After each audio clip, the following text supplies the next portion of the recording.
कहानी को पूरा समझने के लिए कहानी के पिछले सभी भागों को ज़रूर देखें। उसका लिंक मैं आप लोगों को डिस्क्रिप्शन बॉक्स में दे दूँगी और साथ में कमेंट बॉक्स में पिन भी कर दूँगी, तो आप वहां से भी जाकर देख सकते हैं। कुछ पल तक हाल में गहरा सन्नाटा पसरा रहा। हर किसी की नज़र कभी आर्यवीर पर जा रही थी तो कभी अनन्या और राजवीर पर। आर्यवीर ने धीरे धीरे अपने कदम बढ़ाए और अनन्या के सामने आकर रुक गया। उसकी आंखों में वही अपनापन था जो एक बड़े भाई की आंखों में अपनी छोटी बहन के लिए होता है। उसने प्यार से अनन्या के सिर पर हाथ रखा और बहुत नरम आवाज़ में पूछा, तुम्हें राजवीर पसंद है बच्चा? अनन्या ने अपनी भीगी पलकों को उठाकर उसकी तरफ देखा। उसकी आंखें आंसुओं से भरी हुई थी। उसने कुछ कहने की कोशिश की लेकिन शब्द गले में ही अटक गए।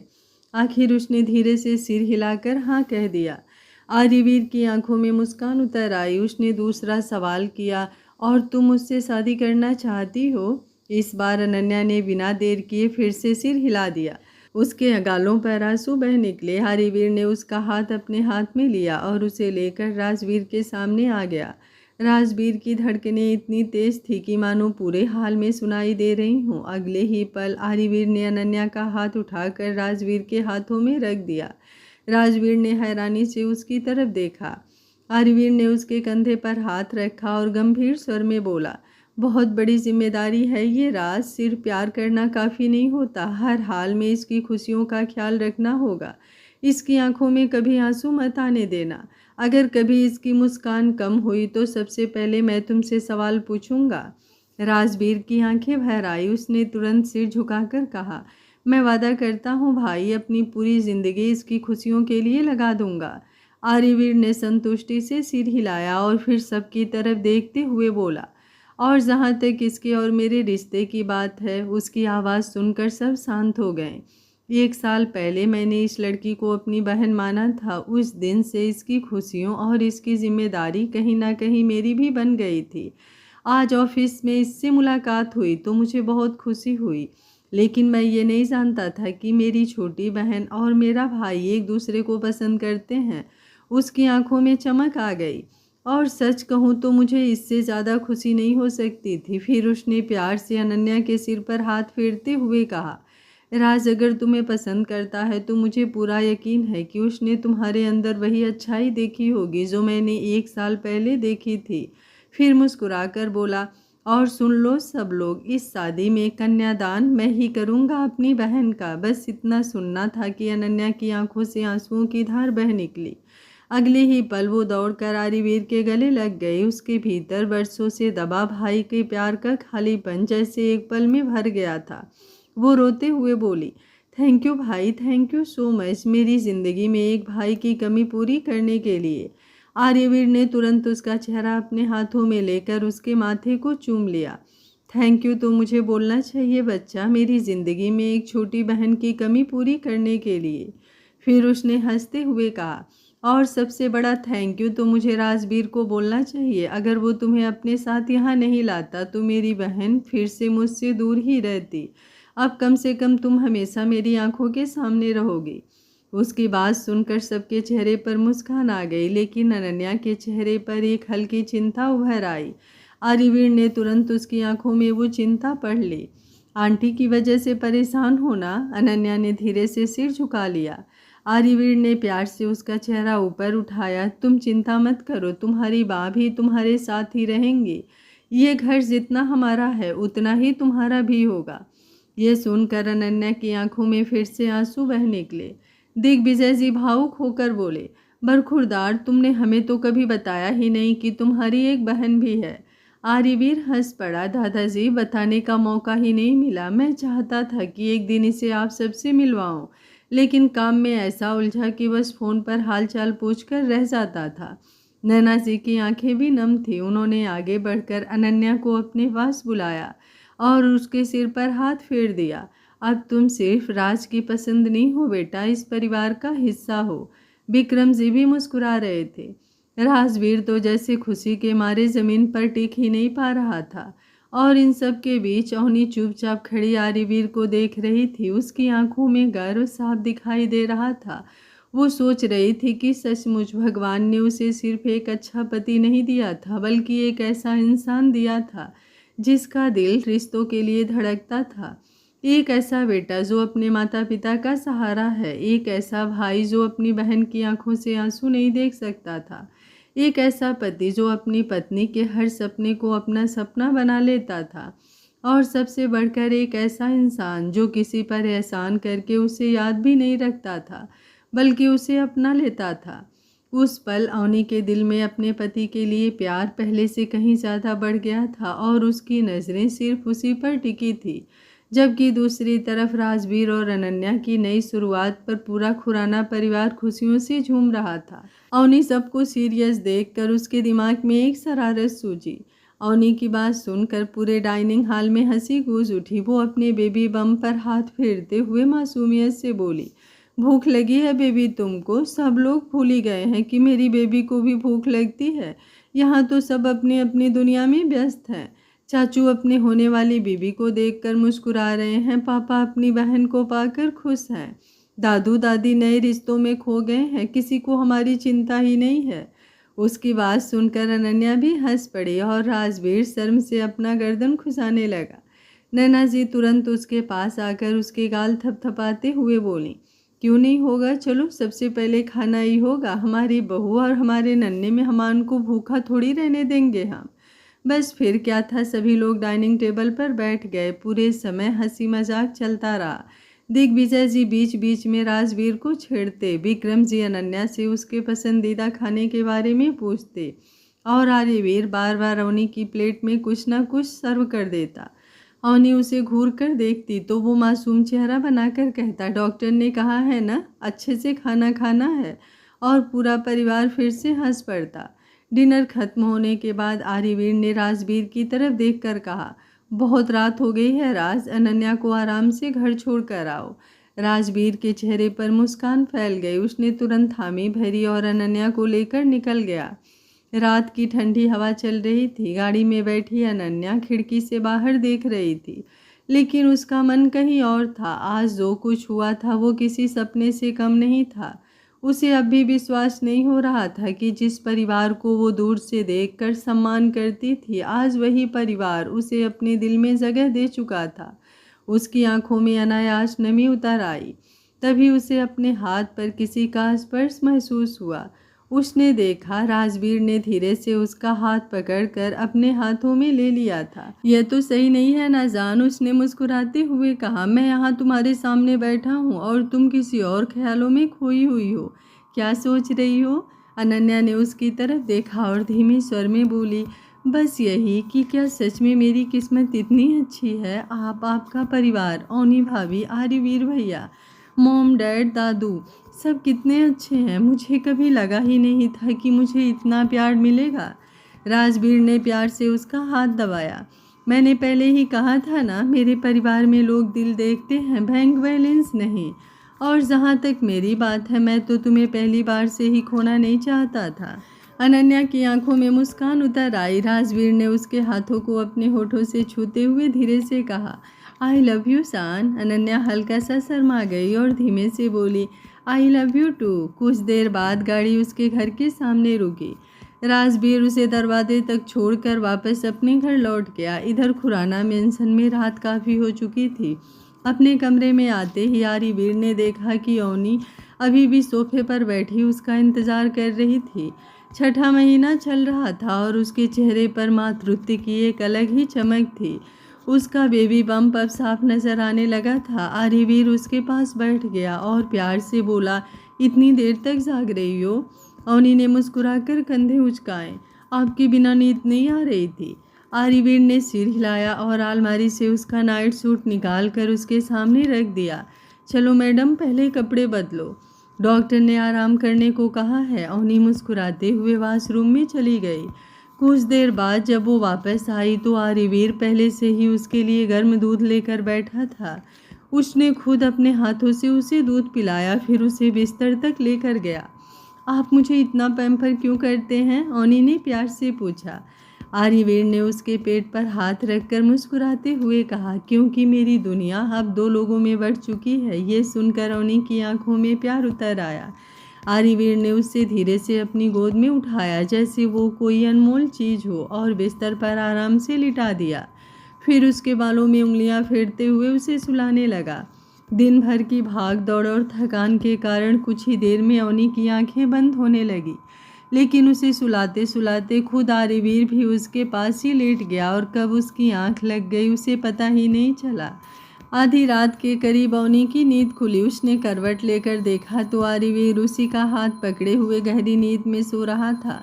उसके चेहरे पर अजीब सा सुकून था। अवनी कुछ देर तक उसे देखती रही, फिर उसके बालों में प्यार से हाथ फेरते हुए मन ही मन सोचने लगी कि सच में भगवान ने उसे ज़िंदगी की हर खुशी एक साथ दे दी थी। एक ऐसा पति जो उससे बेइंतहा प्यार करता था, एक परिवार जो उसे बेटी से बढ़कर मानता था, और अब उनकी ज़िंदगी में आने वाला उसका नन्हा सा मेहमान। उसकी आंखों में संतोष की चमक उतर आई। उसने झुककर आर्यवीर के माथे को प्यार से चूमा और धीरे से उसके सीने से लग गई। आर्यवीर गहरी नींद में सो चुका था और अवनी उसके बालों में धीरे धीरे हाथ फेरते हुए उसके चेहरे को निहार रही थी। उसकी नज़रें जैसे उसके चेहरे से हटने का नाम ही नहीं ले रही थी। कभी कभी इंसान कुछ और सोचता है और भगवान उसके लिए कुछ और ही लिख कर रखते हैं, और शायद वही सबसे परफेक्ट होता है। इंसान कितना भी भागना चाह कर भी उस रिश्ते से नहीं भाग सकता जिसके साथ उसे ऊपर वाले ने पहले से जोड़ रखा हो, बिल्कुल उसके और आर्यवीर के रिश्ते की तरह। उसने कितनी कोशिश की थी खुद को उससे दूर रखने की, उससे उलझने की, उससे बचने की, लेकिन ना वो उससे दूर जा पाई और ना ही इस रिश्ते से। कब वो उसकी ज़िंदगी का हिस्सा बना और कब उसकी पूरी दुनिया बन गया, उसे खुद भी पता नहीं चला। अब उसकी सुबह आर्यवीर के चेहरे से शुरू होती थी और रात उसकी बाहों के सुकून में ख़त्म होती थी। वो चाहती थी कि आँख खुलते ही सबसे पहले वही दिखाई दे और आंखें बंद होने के पहले आखिरी बार भी वही नज़र आए। पता ही नहीं चला कि कब उसकी आदत वो बन गया, ऐसी आदत जिसे वो कभी छोड़ना भी नहीं चाहती थी। उसे देखते देखते अवनी के होठों पर हल्की सी मुस्कान आ गई। वो थोड़ा झुकी और बहुत प्यार से उसके माथे पर अपने होठ रख दिए।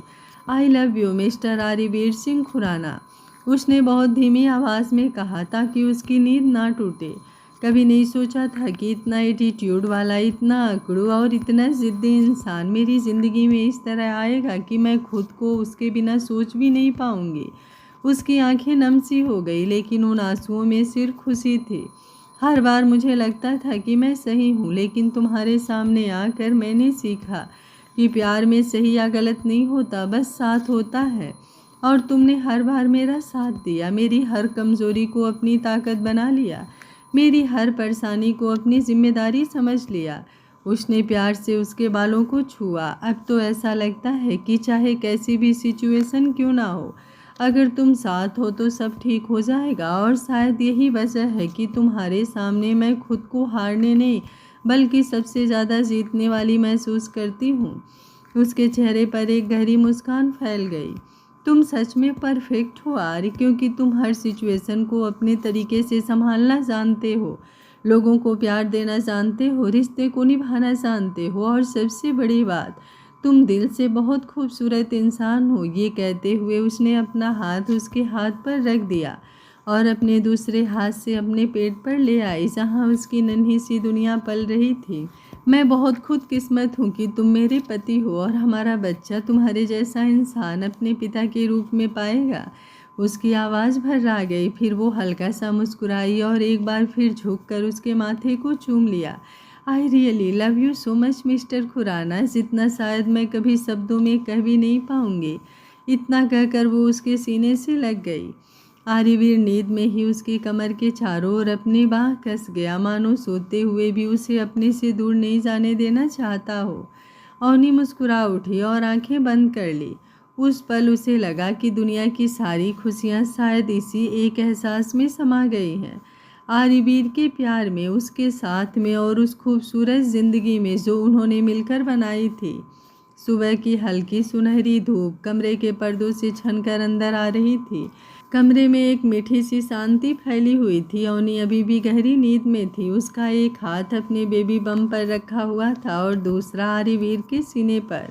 आर्यवीर काफ़ी देर से जगा हुआ था और चुपचाप उसे देख रहा था। उसके चेहरे पर एक ऐसी मुस्कान थी जो सिर्फ एक पति ही समझ सकता था जब वो अपनी पूरी दुनिया को अपनी आंखों के सामने सुकून से सोता हुआ देखता है। उसने धीरे से झुककर अवनी के माथे को चूम लिया। गुड मॉर्निंग बीबी, उसने फुसफुसा कर कहा। अवनी ने आंखें बंद किए ही हल्का सा मुंह बनाया और उसकी तरफ और सिमट गई। आर्यवीर हंस पड़ा। उठ जाना, सूरज आधा आसमान पार कर चुका है। अवनी ने धीरे धीरे आंखें खोली और सबसे पहले उसी का चेहरा देखा। उसके होठों पर अपने आप मुस्कान आ गई। गुड मॉर्निंग, वो धीमे से बोली। आर्यवीर ने उसके बालों को पीछे करते हुए कहा, very good morning sweet heart. फिर उसने उसे प्यार से उठाया, तैयार होने में मदद की और दोनों नाश्ता करने लगे। पूरे समय आर्यवीर की नज़रें उसी पर टिकी रही। कभी उसके जूस का ग्लास उसकी तरफ बढ़ा देता, कभी फल काट कर खिलाने लगता, तो कभी पूछता कि कहीं थकान तो नहीं हो रही। नाश्ता खत्म होने के बाद उसने दोनों हथेलियों में उसका चेहरा लिया और बहुत प्यार से बोला, अब मेरी बात ध्यान से सुनो। किसी चीज़ की ज़रूरत हो तो मुझे कॉल करना, वीडियो कॉल करना, मॉम को बुलाना, लेकिन खुद बाहर मत निकलना। टीवी देख लेना, किताबें पढ़ने ला, लेकिन ज़्यादा देर खड़े मत रहना और किचन में तो बिल्कुल भी नहीं जाना। अवनी ने हंसते हुए सिर हिलाया। मैं कोई बीमार नहीं हूँ मिस्टर खुराना। आर्यवीर तुरंत उसके करीब आ गया। बीमार तुम नहीं हो, लेकिन तुम्हारे अंदर मेरी पूरी दुनिया पल रही है, इसलिए तुम्हें जितना हो सके उतना आराम करना है। उसने प्यार से उसके पेट पर अपना हाथ रखा। और तुम्हें पता है ना, तुम मेरी जान हो। तुम्हें हल्की सी भी तकलीफ होती है तो मेरी जान निकल जाती है। इसलिए अपना ध्यान रखा करो बेबी, वरना एक दिन सच में ऑफिस छोड़कर घर आकर रहने लगूंगा।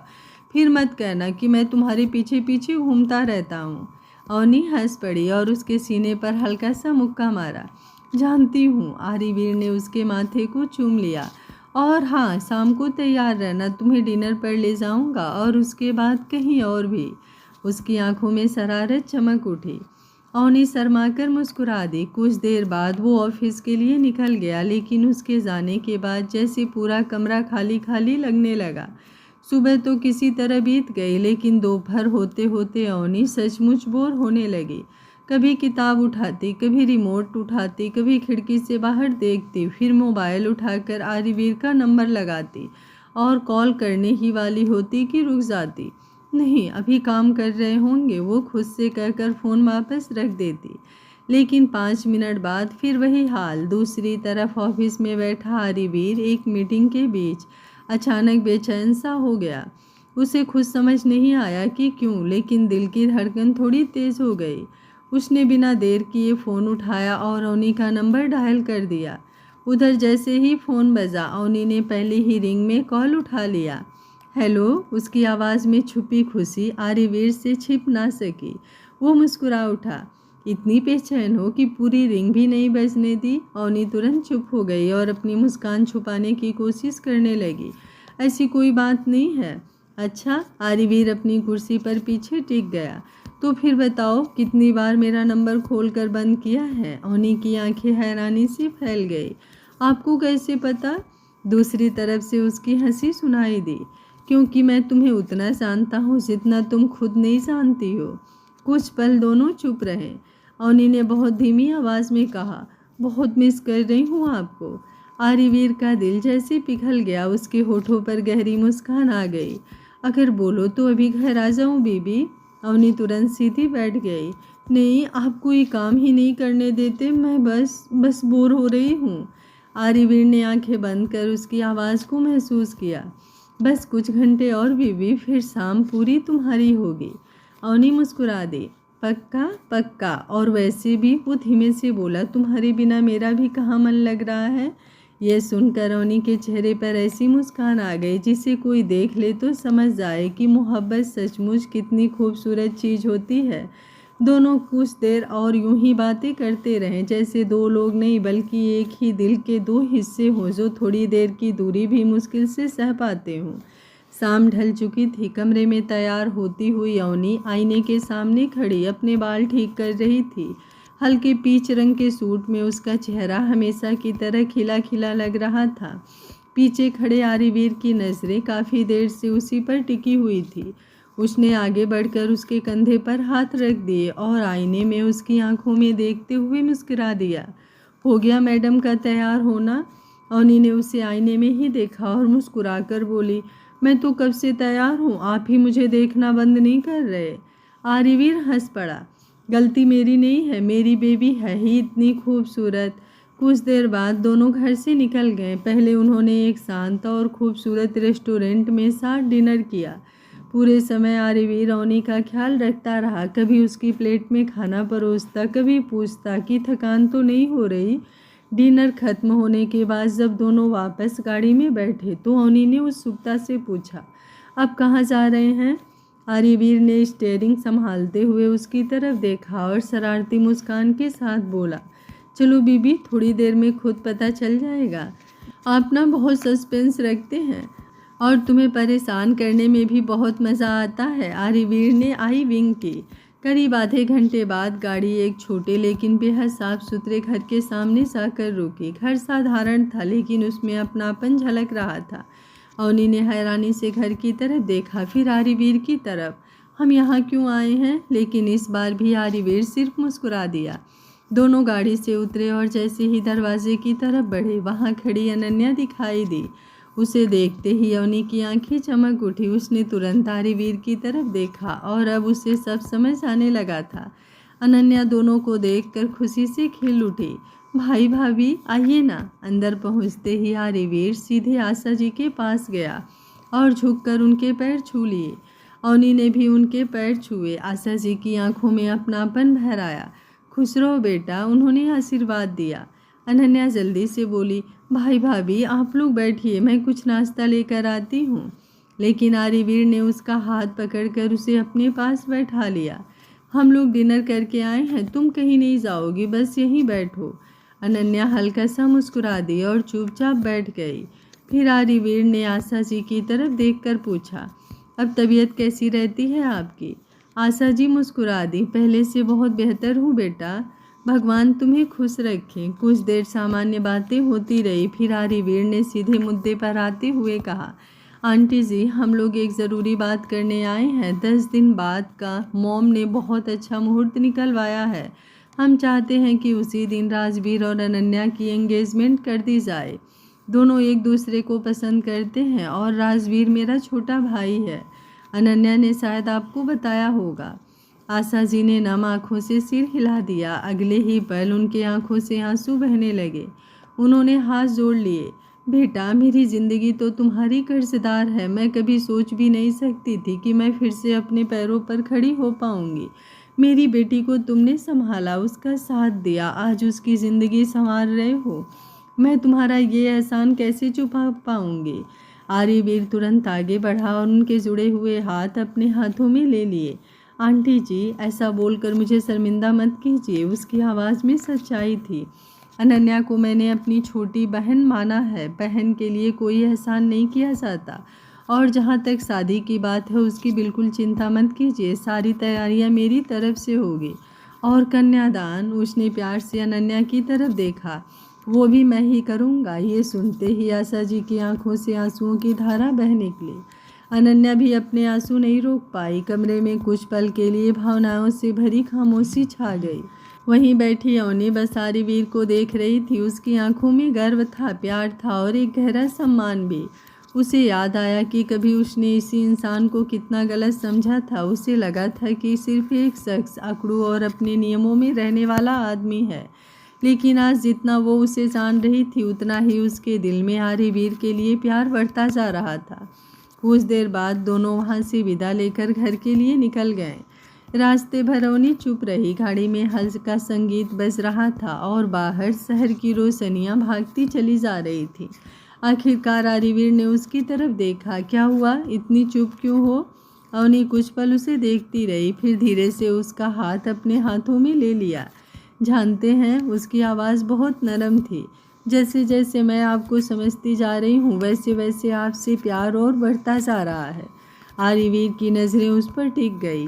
सच? अवनी ने हल्का सा सिर हिलाया। सच, मैंने कभी नहीं सोचा था कि कोई इंसान इतना अच्छा भी हो सकता है। आप हर रिश्ते को कितनी खूबसूरती से निभाते हैं, एक बेटे की तरह, एक भाई की तरह, एक दोस्त की तरह और एक पति की तरह भी। उसकी आंखें हल्की सी नम हो गई। आर्यवीर ने उसकी नम आंखों को देखकर अपनी भौहें उठाकर पूछा, क्या बात है? ओनी ने ना में इशारा कर अगले ही पल उसके कंधे पर सिर रख दिया। घर की तरफ बढ़ती हुई वो गाड़ी अपने साथ सिर्फ 2 लोगों को नहीं बल्कि 2 दिलों को और भी करीब लेकर जा रही थी, जिनके बीच हर गुजरते दिन के साथ प्यार और गहरा होता जा रहा था। एंगेजमेंट में अब सिर्फ कुछ ही दिन बाकी थे और पूरे घर में तैयारियों का माहौल बना हुआ था। हर कोई किसी न किसी काम में व्यस्त था, लेकिन सबसे ज़्यादा व्यस्त अगर कोई था तो वो आर्यवीर था। राजवीर और अनन्या की सगाई को वो अपनी जिम्मेदारी की तरह निभा रहा था। एक शाम अवनी अपने कमरे में बैठी लहंगों के डिज़ाइन देख रही थी। वो बड़े मन से एक खूबसूरत भारी लहंगा चुन रही थी कि तभी आर्यवीर उसके पास आकर बैठ गया। ये सब क्या चल रहा है? उसने मुस्कुराकर पूछा। मेरी होने वाली देवरानी की एंगेजमेंट है और मैं लहंगा देख रही हूँ, अवनी ने उत्साह से कहा। आर्यवीर ने कुछ देर तस्वीरें देखी और फिर एक फाइल उसकी तरफ बढ़ा दी। ये क्या है? अवनी ने हैरानी से पूछा। जैसे ही उसने फाइल खोली, अंदर एक बेहद खूबसूरत पेस्टल सेट के गाउन का डिज़ाइन था, जिसे खास उसके लिए तैयार करवाया गया था। आर्य मैं लहंगा पहनने वाली थी। अवनी ने नाराज़गी से होठ फुला लिए। आर्यवीर उसकी तरफ झुका और उसके फूले हुए गाल पर हल्का सा चूम कर बोला, मुझे पता है, लेकिन मेरी बेबी अभी 6ठे महीने में है। मुझे तुम्हारा खूबसूरत लगना जितना पसंद है, उससे कहीं ज़्यादा तुम्हारा कंफर्ट मेरे लिए ज़रूरी है। उसने प्यार से उसके पेट पर हाथ रखा। और वैसे भी इस गाउन में तुम किसी परी से कम नहीं लगोगी। अवनी का सारा गुस्सा एक पल में गायब हो गया। एंगेजमेंट वाले दिन पूरा हाल रोशनी और फूलों से सजा हुआ था। हर छोटी बड़ी व्यवस्था आर्यवीर ने खुद देखी थी। मंच पर जब राजवीर और अनन्या ने एक दूसरे को अंगूठी पहनाई तो पूरा हाल तालियों से गूंज उठा। दोनों के चेहरे पर खुशी साफ झलक रही थी। एंगेजमेंट के बाद दोनों ने बड़ों का आशीर्वाद लिया और जब वे आर्यवीर और अवनी के पास पहुँचे तो आर्यवीर ने दोनों को गले से लगा लिया। उसकी आंखों में सच्ची खुशी थी। एंगेजमेंट की सारी रस्में हंसी खुशियों और अपनों के प्यार के बीच बेहद खूबसूरती से पूरी हुई थी। पूरे हाल में रौनक फैली हुई थी। अनन्या हल्के गुलाबी रंग के लहंगे में बेहद प्यारी लग रही थी और राजवीर की नज़रें तो जैसे उस पर से हटने का नाम ही नहीं ले रही थी। अंगूठियों की अदला बदली के बाद दोनों ने सबसे आशीर्वाद लिया। दिग्विजय जी, नैना जी, विक्रम जी, अवनी और आर्यवीर, सभी की आंखों में सुकून था। सबसे ज़्यादा खुश अगर कोई था तो वो खुद आर्यवीर था। उसने अपनी छोटी बहन की तरह मानी हुई अनन्या को जिंदगी के एक खूबसूरत पड़ाव तक पहुंचते हुए देखा था। एंगेजमेंट खत्म होने के बाद आर्यवीर ने एक चाबी निकालकर अनन्या की हथेली पर रख दी। भाई, ये क्या है? अनन्या की आंखें आश्चर्य से फैल गई। आर्यवीर मुस्कुराया और उसके सिर पर प्यार से हाथ फेरते हुए बोला, ये तुम्हारा घर है बच्चा, एक भाई की तरफ से अपनी बहन को एंगेजमेंट गिफ्ट। आशा जी तुरंत घबरा गई। नहीं बेटा, ये बहुत ज़्यादा है, हम ये नहीं ले सकते। लेकिन आर्यवीर ने तुरंत उनके हाथ पकड़ लिए। आंटी जी, मुझे रोकने की कोशिश मत कीजिए। मैंने अनन्या को अपनी बहन माना है और मैं अपनी बहन के लिए कुछ भी कर सकता हूँ। फिर वो शरारती मुस्कान के साथ अनन्या की तरफ मुड़ा और बोला, और सबसे बड़ी वजह तो ये है कि मैं नहीं चाहता मेरी बहन को कभी अपने मायके की कमी महसूस हो। जब भी राज तुम्हें परेशान करे, जब भी उससे नाराज़ होकर भागने का मन करे, तो सीधे अपनी माँ के पास यहाँ आ जाना। यहाँ मैं भी तुम्हें मिलूँगा। उसकी बात सुनते ही पूरा माहौल ठहाकों से गूंज उठा। भाई, राजवीर ने नकली नाराज़गी दिखाई। मतलब शादी से पहले ही मेरी शिकायतें शुरू करवा रहे हो? आर्यवीर तुरंत बोला, बिल्कुल, पहले से तैयारी ज़रूरी है। सभी लोग हंस पड़े। अनन्या की आंखों में आंसू थे, लेकिन होठों पर मुस्कान भी थी। वो आगे बढ़ी और सीधे आर्यवीर के गले लग गई। थैंक यू भाई, उसकी आवाज़ भर्रा गई थी। आर्यवीर ने उसकी पीठ थपथपाई। पागल लड़की, भाई को थैंक यू नहीं बोलते। उसके बाद सभी लोग वापस मेंशन लौट आए। देर रात तक हंसी मजाक और बातचीत का सिलसिला चलता रहा, लेकिन पूरे दिन की भाग दौड़ और समारोह की वजह से अवनी अब काफ़ी थक चुकी थी। उसका 6ठा महीना चल रहा था और चेहरे पर हल्की सी थकान साफ दिखाई दे रही थी। आरिवीर ने तुरंत उसकी हालत पहचान ली और उसे अपने कमरे में ले गया। बस अब और नहीं, मेरी बीबी आराम करेगी। ओनी मुस्कुराकर उसके साथ कमरे में आ गई। कपड़े बदलते ही वो बिस्तर पर लेट गई और कुछ ही देर में आरिवीर की बाहों में सिमट कर सो गई। लेकिन रात करीब 2:30 बजे अचानक उसकी आंख खुल गई। उसने धीरे से आरिवीर को हिलाया। आरी, गहरी नींद में डूबा हुआ आरिवीर करवट बदल कर बोला, मुझे भूख लगी है। आरिवीर ने आंखें खोली और तुरंत उठकर बैठ गया। क्या खाना है? ओनी ने मासूम सा चेहरा बनाकर कहा। फुल्की चाट। 2 सेकंड तक आरिवीर उसे घूरता रहा, फिर घड़ी देखी, फिर अपनी पत्नी को देखा। रात के 2:30 बजे। ओनी ने धीरे से सिर हिला दिया। बेबी को खाने का मन है तो मैं क्या करूं? बस इतना सुनना था कि आरिवीर हार गया। ठीक है, यहीं बैठो। वो तुरंत नीचे किचन में चला गया। करीब 20 मिनट बाद वो अपने हाथों से बनाई हुई फुल्की चाट लेकर वापस आया। ओनी की आंखें चमक उठी। सच में बना लाए? हाँ मैडम, आपके लिए तो चाँद भी तोड़ लाऊं। वो उसके पास बैठ गया और अपने हाथों से उसे खिलाने लगा। ओनी हर निवाले के साथ मुस्कुराती जा रही थी। बीच बीच में आरिवीर उसके चेहरे पर आई चटनी साफ कर देता। कभी उसके बाल कान के पीछे करता और कभी उसके पेट पर हाथ रख कर कहता, देखो हमारी बेटी अपने पापा को रात के 2:30 बजे काम पर लगा दिया। ओनी हंस पड़ी, फिर धीरे से उसका कंधा पकड़कर उसके सहारे से टिका दिया। कमरे में सुकून भरी खामोशी फैल गई थी। बाहर रात गहरी थी, लेकिन उस कमरे में एक पति, एक होने वाली माँ और उनके आने वाले बच्चे के बीच बस प्यार ही प्यार था। और शायद ज़िंदगी की सबसे बड़ी खुशियाँ भी ऐसी ही छोटी छोटी रातों में छुपी होती हैं। अवनी की प्रेगनेंसी जब 7वें महीने में पहुंची, तब नैना जी ने उसकी गोद भराई की रस्म बड़े ही धूमधाम और प्यार से करवाई। पूरे मेंशन में खुशियों का माहौल था। अब बस सभी को उन बचे हुए 2 महीने के गुजरने और घर के नन्हे मेहमान के आने का इंतज़ार था। समय अपनी रफ्तार से आगे बढ़ते गया। ओनी का बेबी बम्प अब पूरी तरह से नज़र आने लगा था। 7वें महीने से 8वां और फिर 9वां महीना भी शुरू हो गया। अब उसे उठने बैठने में थोड़ी परेशानी होने लगी थी। ज़्यादा देर चलने पर सांस फूल जाती थी। डॉक्टर ने समझाया था कि ये बिल्कुल सामान्य बात है। इस समय शरीर का वजन बढ़ता है ताकि और माँ और बच्चा दोनों स्वस्थ रहें। यही वजह थी कि पूरे परिवार ने उसका खास ख्याल रखना शुरू कर दिया था। आरिवीर तो पहले ही उसे पलकों पर बैठा कर रखता था, लेकिन अब उसकी केयर और भी बढ़ गई थी। उसने ऑफिस जाना लगभग बंद कर दिया था और ज़्यादातर काम घर से ही संभालने लगा था।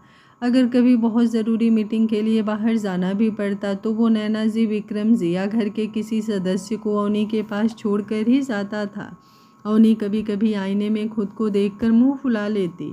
देखो ना आरी, मैं कितनी मोटी हो गई हूँ। और हर बार आरिवीर उसके गाल खींचते हुए कहता, मेरी बीबी दुनिया की सबसे खूबसूरत होने वाली मॉम लग रही है। फिर ओनी मुस्कुरा देती। लेकिन अब 9वां महीना शुरू हो चुका था। रात को ठीक से नींद नहीं आती थी। करवट बदलने में भी परेशानी होती थी। और आज तो शाम से ही उसका मन अजीब सा हो रहा था। बेचैनी लगातार बढ़ती जा रही थी। नैना जी और घर की बाकी महिलाओं ने उसकी पसंद का खाना बनवाया, लेकिन ओनी का किसी चीज़ में मन नहीं लग रहा था। बहुत मनाने के बाद आरिवीर ने उसे मुश्किल से एक आलू का पराठा खिलाया। डिनर के बाद वो उसे संभालते हुए कमरे तक लेकर आया। कमरे में पहुंचते पहुंचते ओनी पसीने से भीग चुकी थी। उसके चेहरे पर अजीब सी घबराहट थी। आरिवीर तुरंत उसे बेड पर बैठाते हुए उसके सामने घुटनों के बल बैठ गया। क्या हुआ बीबी, क्या महसूस हो रहा है? ओनी ने बेचैनी से आंखें बंद कर ली। पता नहीं जान, कुछ समझ नहीं आ रहा। कहीं दर्द हो रहा है? उसने तुरंत पूछा। ओनी ने नामे सिर हिलाया। दर्द नहीं हो रहा, बस बहुत अजीब सा लग रहा है, बहुत बेचैनी हो रही है। तभी नैना जी उसे के लिए हल्दी वाला दूध लेकर कमरे में आई। लो बेटा, थोड़ा दूध पी लो। ओनी ने मुंह बना लिया। मन नहीं कर रहा है मॉम। नैना जी उसके माथे को छूकर देखने लगी। बुखार तो नहीं है? आरिवीर की बेचैनी बढ़ने लगी थी। उसने तुरंत फ़ोन उठाया। मैं डॉक्टर को कॉल करता हूँ। तभी अचानक ओनी जल्दी से बेड से उठने लगी। नैना जी घबरा कर उसके कंधे पकड़ते हुए बोली, अरे धीरे बेटा, क्या कर रही हो? ओनी ने घबराई हुई नज़रों से उनकी तरफ देखा। मॉम, मुझे कुछ अजीब सा लग रहा है। वो इतना कहकर वो वॉशरूम की तरफ जाने लगी। नैना जी भी उसके पीछे बढ़ी, लेकिन तभी उनके पैरों के नीचे कुछ गीला महसूस हुआ। उन्होंने नीचे देखा, फर्श पर पानी फैला हुआ था। उनकी आंखें एकदम फैल गई। उसी समय अवनी जैसे जैसे आगे बढ़ रही थी, उसके पीछे फर्श और भी गीला होता जा रहा था। कुछ पल के लिए पूरा कमरा सन्न रह गया। फिर नैना जी की घबराई हुई आवाज़ पूरे कमरे में गूंज उठी। आरी, जल्दी करो बेटा, अवनी को लेकर तुरंत हॉस्पिटल चलो। लगता है बच्चे के आने का टाइम हो गया है। उनकी आवाज़ सुनते ही आरीवीर का चेहरा एकदम सफ़ेद पड़ गया। उसने फर्श की तरफ देखा, फिर अवनी की तरफ। अवनी भी अपनी जगह पर रुक गई थी। उसकी आंखों में हैरानी थी। उसे तो लग रहा था कि शायद उसे वॉशरूम जाना है, लेकिन अब उसे भी समझ में आ गया था कि उनका नन्हा मेहमान दुनिया में आने की तैयारी कर चुका है। अगले ही पल आरीवीर दौड़कर उसके पास पहुंचा और उसे अपनी बाहों का सहारा देते हुए बोला, कुछ नहीं होगा बीबी, मैं हूं ना, बस अब हमारा बच्चा आने वाला है। उधर नैना जी भी कमरे से बाहर निकलकर जोर से विक्रम जी को आवाज़ देने लगी, जल्दी गाड़ी निकालिए, उन्हीं को अस्पताल ले जाना होगा। उनकी आवाज़ सुनते ही पूरा घर हरकत में आ गया। अवनी अभी भी खुद समझ नहीं पा रही थी कि अचानक क्या हो रहा है। तभी आरीवीर बिना एक पल गंवाए उसके पास आया और उसे अपनी बाहों में उठा लिया। आर्य, क्या कर रहे हैं? नीचे उतारिए मुझे, आपके कपड़े खराब हो जाएंगे, अवनी ने घबरा कर कहा। लेकिन आरीवीर ने उसकी एक भी बात नहीं सुनी। उसने जल्दी से बेड शीट खींचकर उसके चारों तरफ लपेट दी और उसे सीने से लगाए कमरे से बाहर निकल आया। नीचे पूरा परिवार खड़ा था। दादू अपने कमरे से बाहर आकर बार बार पूछ रहे थे कि अवनी कैसी है। राजवीर भी भागता हुआ नीचे आया। भाई, मैं गाड़ी निकालता हूँ, वो बोला। कुछ ही पड़ों में गाड़ी पोर्च में आकर रुक गई। आरीवीर पीछे की सीट पर अवनी को लेकर बैठ गया। साथ में नैना जी भी बैठ गई। दूसरी गाड़ी में विक्रम जी और राजवीर निकल पड़े। रास्ते भर अवनी की हालत बदलती जा रही थी। थोड़ी देर पहले जो बेचैनी थी, अब उसकी जगह दर्द की हल्की लहरों ने ले ली। वो हर कुछ मिनट बाद आरीवीर का हाथ कसकर पकड़ लेती। आरीवीर लगातार उसके बालों को सहला रहा था, लेकिन उसकी खुद की हालत भी ठीक नहीं थी। उसके हाथ कांप रहे थे। वो बार बार अवनी के माथे को चूम लेता और पूछता, सब ठीक है ना जाना, थोड़ा और बस।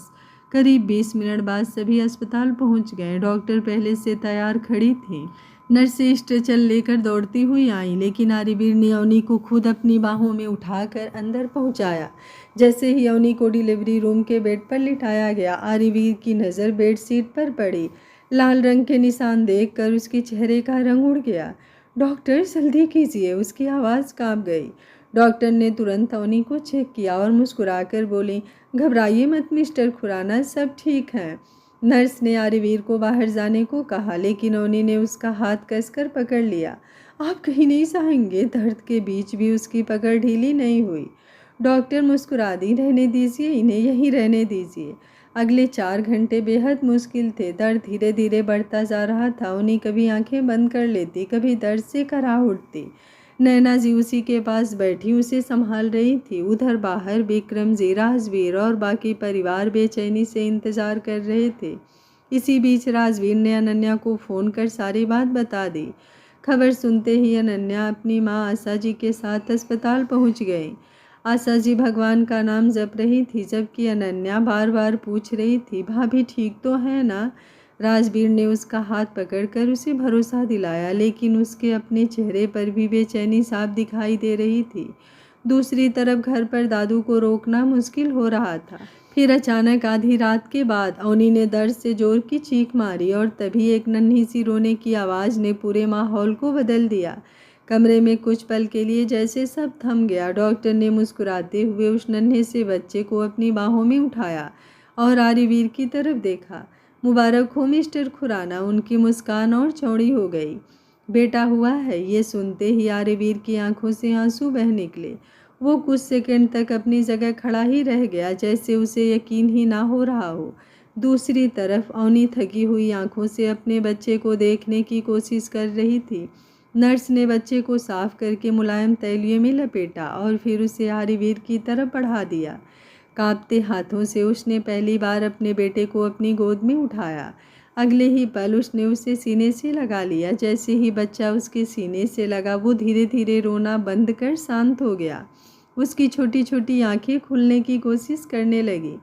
आर्यवीर उसे देखता रह गया। उसकी आंखों से लगातार आंसू बह रहे थे। फिर वो झुककर अवनी के माथे को चूमते हुए फुसफुसाया, I love you baby. Avani ने थके हुए होठों पर मुस्कान आ गई।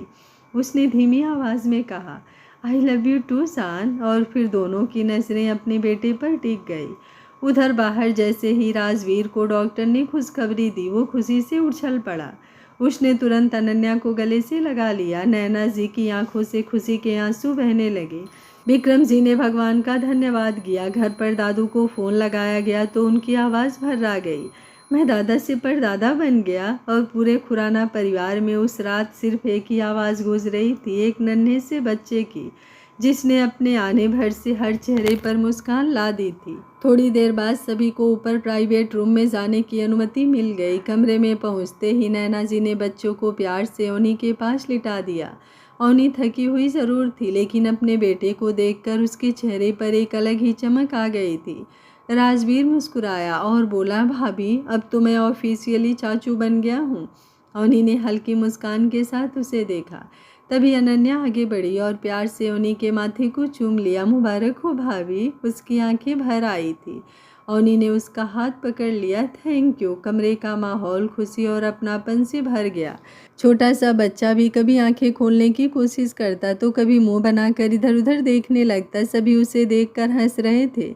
कुछ देर बाद वो फिर रोने लगा तो डॉक्टर अंदर आई और बोली, अब माँ और बच्चे को आराम करने दीजिए। फिर उन्होंने बच्चे और अवनी का चेकअप किया और बताया कि अगर सुबह तक सब कुछ सामान्य रहा तो दोपहर तक डिस्चार्ज भी मिल सकता है। विक्रम जी ने खुशी में अस्पताल के स्टाफ को बख्शीश दी। फिर उन्होंने कहा, चलो अब बाकी लोग घर चलते हैं, सुबह फिर आ जाएंगे। धीरे धीरे सभी बाहर निकल गए, लेकिन नैना जी, राजवीर और अनन्या वहीं रुक गए। बाहर बैठे हुए वे आने वाले दिनों की बातें कर रहे थे। अंदर कमरे में आर्यवीर ने बहुत संभाल कर अवनी को बैठने में मदद की और फिर अपने बेटे को उसकी गोद में दिया। बच्चा जैसे ही अपने माँ की गोद में आया, उसके रोने की आवाज़ धीरे धीरे शांत हो गई। अवनी उसे निहारती रही। उसके माथे को चूमते हुए वो प्यार से उसे सहलाने लगी। आर्यवीर पीछे से दोनों को अपनी बाहों में भरकर बैठ गया। उस पल में दुनिया जैसे थम सी गई थी। उनका छोटा सा परिवार पहली बार एक साथ था। बच्चा इधर उधर मुंह घुमाने लगा तो अवनी उसे फीड कराने की कोशिश करने लगी। माँ बनने का एहसास उसकी आंखों में साफ झलक रहा था। आर्यवीर कुछ देर तक दोनों को देखता रहा, फिर उसकी आवाज़ भावनाओं से भर गई। थैंक यू सान, आज अपनी आंखों से देखा है कि एक माँ कितनी ताकतवर होती है। सच में तुमने आज मुझे दुनिया का सबसे खुशनसीब इंसान बना दिया। अवनी ने अपना सिर उसके सीने पर टिका दिया और मुस्कुराकर बोली, ऐसा कुछ नहीं है। एक नई जिंदगी सिर्फ माँ नहीं लाती, उसके पीछे एक पिता का प्यार और साथ भी होता है। प्रेम ही वो ताकत है जो हर दर्द को छोटा बना देता है। आर्यवीर मुस्कुरा दिया। उसने झुककर उसके माथे को चूम लिया। अब आराम करो, उसने प्यार से कहा और बच्चे को उसके बगल में सुला दिया। कुछ ही देर में थकान और दवाइयों के असर से अवनी गहरी नींद में सो गई। आर्यवीर उसके पास बैठा रहा, कभी अपने बेटे को देखता, कभी अवनी को। एक हाथ अपने बेटे के छोटे से पेट पर रखा हुआ था और दूसरा हाथ अवनी के सिर पर। दोनों को यूं अपने पास देखकर उसके होठों पर संतोष भरी मुस्कान आ गई।